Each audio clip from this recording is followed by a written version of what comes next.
ñëwul de dafa kale. baax na. grand jóg leen tuuti ci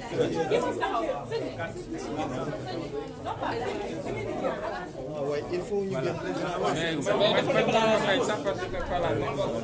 Zoumaro, mettez-vous devant.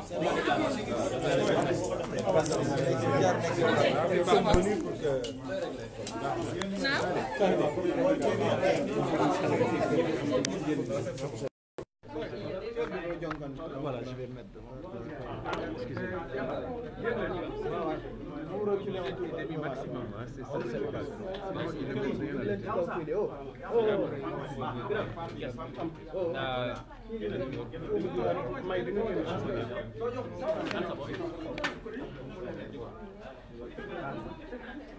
Bon, il faut y aller. Vous êtes bien? Ok.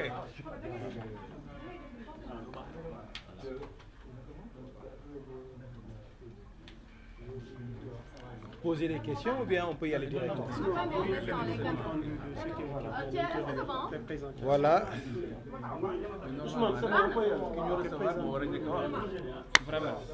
C'est bon? Oui. Oui, c'est ça. Voilà, merci. C'est Oumar Wali Zoumarou, membre du groupe de contact du Front Nyolank. Nous sommes aujourd'hui dans les locaux de PASTEF. Sur notre demande, nous sommes venus rencontrer le président Ousmane Sonko pour lui expliquer ce que nous sommes en train de faire, mais également pour solliciter son expertise, la participation de PASTEF dans ce que nous sommes en train de faire dans le front Nyolank, Nyobagne. Je crois que dans cette série de rencontres, il y a des leaders qui aujourd'hui jouent un rôle essentiel dans le combat de tous les jours que les Sénégalais sont en train de mener pour de meilleures conditions de vie et de travail. Et nous ne le dirons jamais assez, le président Ousmane Sonko, si ce n'est la figure de proue, fait partie de ces leaders-là. C'est pourquoi c'est avec plaisir et une très grande satisfaction que nous informons l'opinion publique nationale et internationale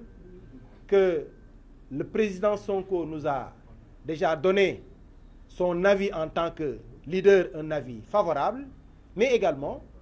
il nous a rassuré qu'il rendra compte aux instances de son parti et que nous pouvons être tranquilles que PASTEF est un parti qui est là pour se battre aux côtés des populations, et si un tel combat contre la hausse des prix de l'électricité,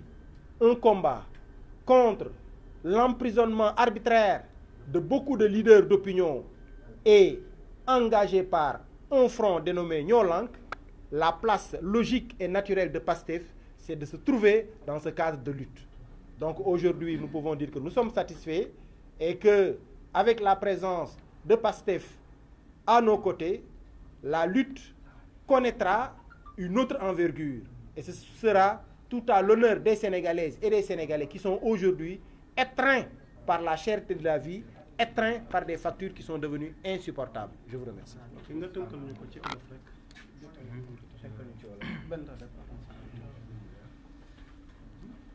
asalaamaaleykum mbokk taskati xibaar yi maa ngi tudd Bentaleb Sow di co-coordinateur collectif Nyolank tey nag dañoo ñëwoon seet si parti politique bii di PASTEF jaaree ko ci président am Ousmane Sonko nga xam ne moo ñu recevoir kontaan ci lool ndax ñun collectif Nyolank dañ doon seeti ndax dañuy waajal ay manifestation yu mag a mag a mag te li ñu tax a jóg mooy ñu wàññi courant bi nga xam ne dañ koy yokk te tamit ñu bàyyi suñu ñooñ yi nga xam ne ay aji bëgg réew lañ muy ci mel ni Guy Marius Sagna Ousmane Sarr ak Fallou Galass Seck yoo xam ne ñu ngi ci kaso bi tey te ñoo ngi la ñu bàyyi foofu noonu arbitrairement tey li taxoon ñu tase fi tey mooy ngir ñu yeesalaat parti PASTEF bi bokkaayam ci collectif Nyolank li tax parce que PASTEF yàgg na bokk ci ay membre PASTEF yu bëri nag mën nañoo wax ne sax dañuy ñëw ci manifestation yi daanaka sax suñuy jàpp ay suñuy élément nga xam ne Nyolank waa PASTEF da ciy bokk donc jàpp nañ ne Pastef déjà moo ngi ci biir waaye tamit dañ dem yeesalaat suñu taxawaay ngir fas yéene partager suñuy xalaat ngir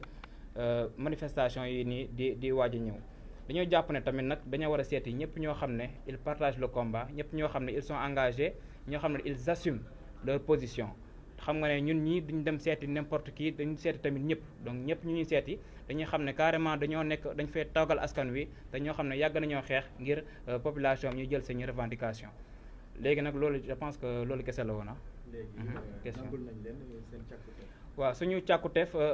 ñoom comme que organisation bu organiser lañu dañuy fas yéene nañu jox nañu sañ xalaat ne tak dinañ toog waxtaan ak seen parti politique xool ban taxawaay la ñu gën a am ci biir collectif bi.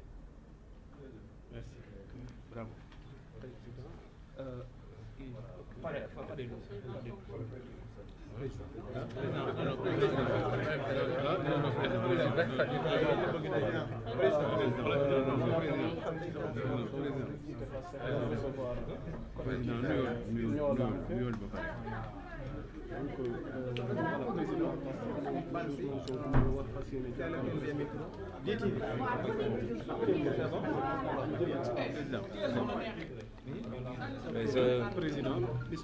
Je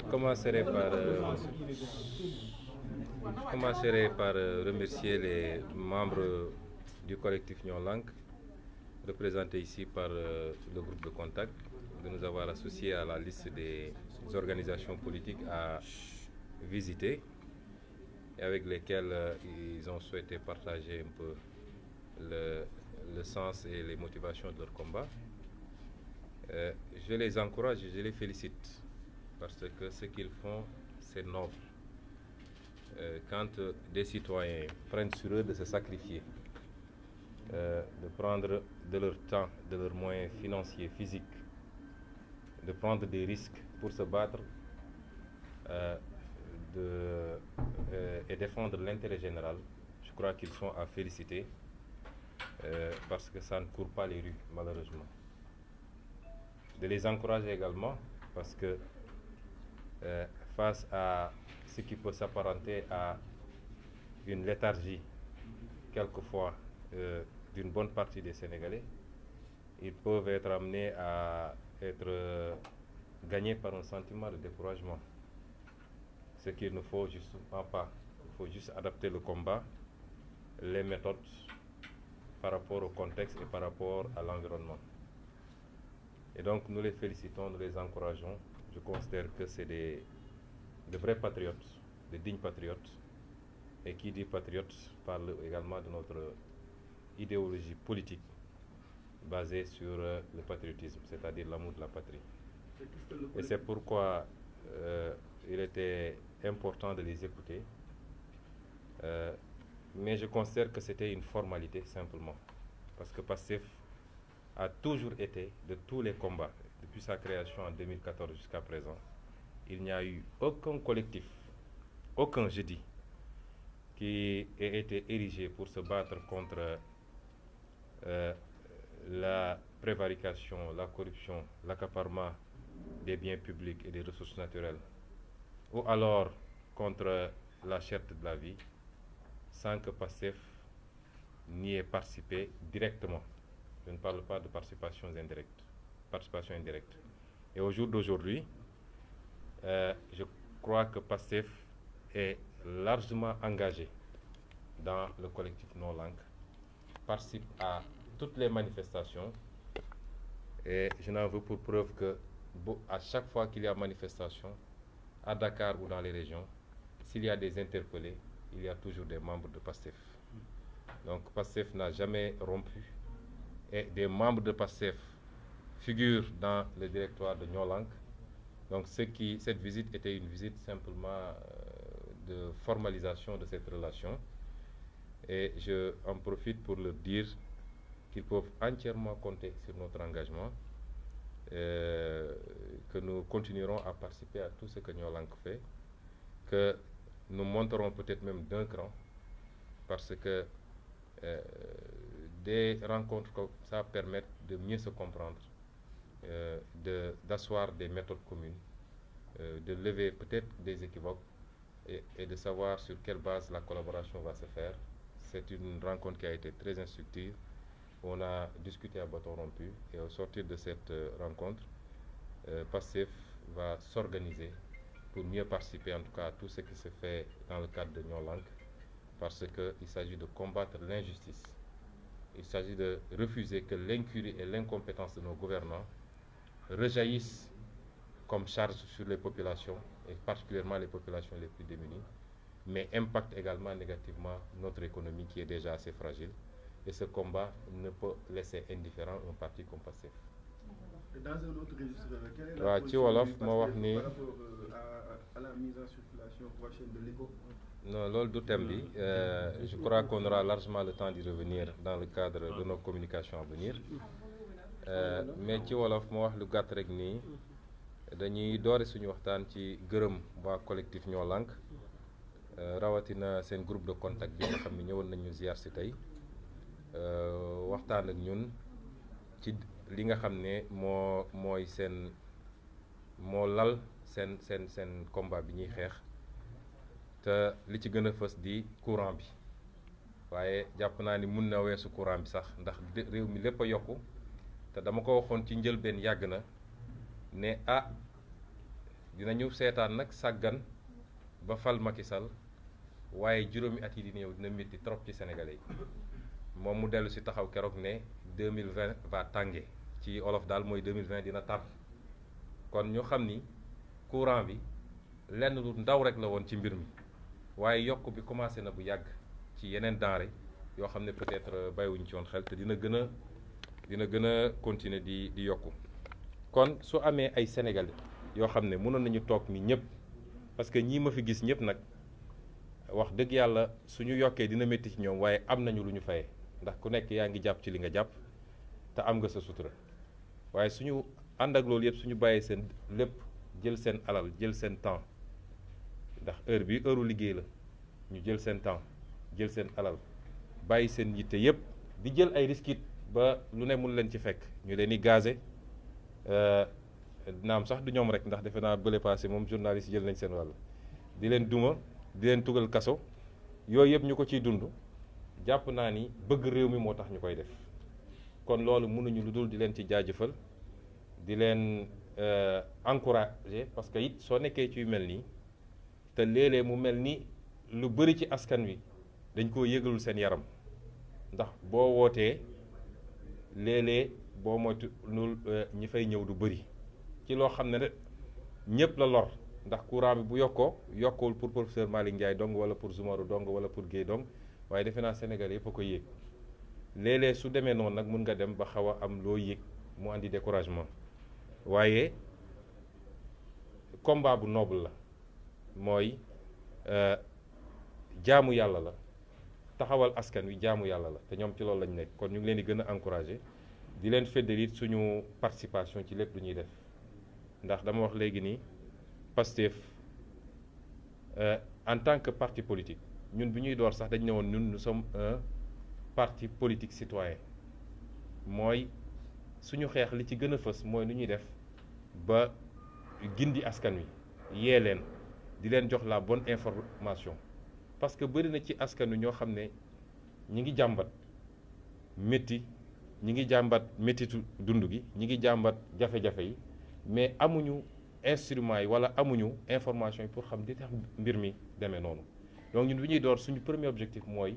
fexe woon ba li ñuy wax éveil des consciences yee citoyens yi di leen wax lan la nguur gi di doxee naka lañ ko yoree lan moo ci baax lan moo ci baaxul te bëri na lu ñu niroo ci fànn woowu ak mouvement citoyen yi moo tax dañ demoon ba nit ñi dañ naan Ousmane Sonko moom lanceur d'alerte la moom dénoncé rek lay def fekk du loolu kon su dee loolu mooy suñu li fondé suñu parti question yu mel nii mënuñu cee ñàkk participer moo tax bi ñu commencé ba léegi collectif yi ñu mës a def yëpp non au franc CFA nu mu tudd collectif non aux accords de partenariat économique collectif pour le recouvrement des avoirs pétroliers et gaziers du Sénégal aar lu ñu bokk ak ba bii nga xam ne mooy Noo Lank musuñu see génne suñu loxo te li koy firndeel rek mooy saa su manifestation amee yéen ñii di journaliste yi fa teew gis ngeen ni membre Pastef yi dañ fay bëri trop dañuy mobiliser lu bëri ñaareel bi mooy fu ñu jàpp ay nit fu ñu ne jàpp nañu fukki nit boo moytul juróomi waa Pastef lañu directement wala indirectement kon lii formalité rek la woon pour li nga xam ne ñu ngi koy liggéey ñu waxtaan ci ba gën a diisoo gën a dëppale ci méthode ak ci ni ñu war a doxalee mais ñoom xam nañu déjà que Pastef moom mosul génnee loxoom ci mbir mi waaye bis ni ki tey bu soobee yàlla dinañu lépp lu ñu doon def dinañ ko ful dinañ ci gën a jàpp dinañu mobiliser suñuy nit ndaw ñi jigéen ñi mag ñi dinañu lancer ay appel ba nga xam ne combat bi nga xam ne Sénégalais yëpp la concerné au-delà de Pastef képp kuy suñu sympathisant rek wala képp kuy citoyen boo xam ne même soo àndul ak ñun Sénégal ñor na la war ngaa mën a jàpp ni lii du combat wu Massamba wala Mademba ñu mobiliser wu ba nguuru Macky Sall dellu gannaaw yërëm askan wi tuuti ba teggi coono gi mu bëgg a teg coono gi askan wi tam muy yokk facture courant yi. Pour Niolan, vous représentez la jeunesse qui s'engage. On a vu plusieurs marches ont déjà été organisées. On est à la veille de 2020, d'une nouvelle décennie. Qu'est-ce qui va pouvoir être fait? Quel type d'action pourra être lancé en 2020, que ce soit de la part d'un mouvement comme Niolan et du vôtre, d'une telle association? Qu'est-ce que c'est la prochaine étape? Pour Niolan a son agenda, sa stratégie. Ils vous les révéleront le moment venu. Je crois qu'ils ont prévu un certain nombre d'événements et d'activités qu'ils vont dérouler. Ça n'a rien à voir avec nous en tant que parti politique. Nous avons également notre agenda politique qui est déconnecté de celui de Niolan. Et cet agenda-là, évidemment, nous le présenterons aux Sénégalais au fur et à mesure, de manière tout à fait comme nous avons l'habitude de le faire, parce que nous sommes un parti très ouvert et très démocratique, très transparent. Mais pour ce qui concerne Niolan particulièrement, je crois qu'ils nous ont exposé une feuille de route et une série d'activités. Je ne pense pas qu'il y en ait d'ici le 31 décembre, mais dès le début janvier, il y a un certain nombre d'activités qu'ils ont déjà annoncées à la presse d'ailleurs. Le président Macky Sall fera son adresse à la nation. C'est pas l'ordre du jour. Merci, président. Merci beaucoup.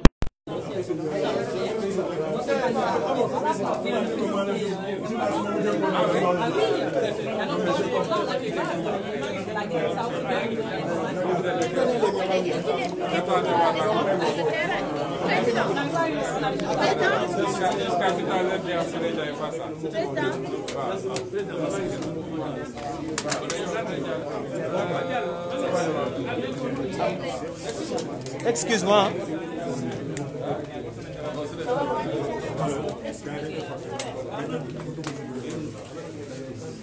jël leen seen fii.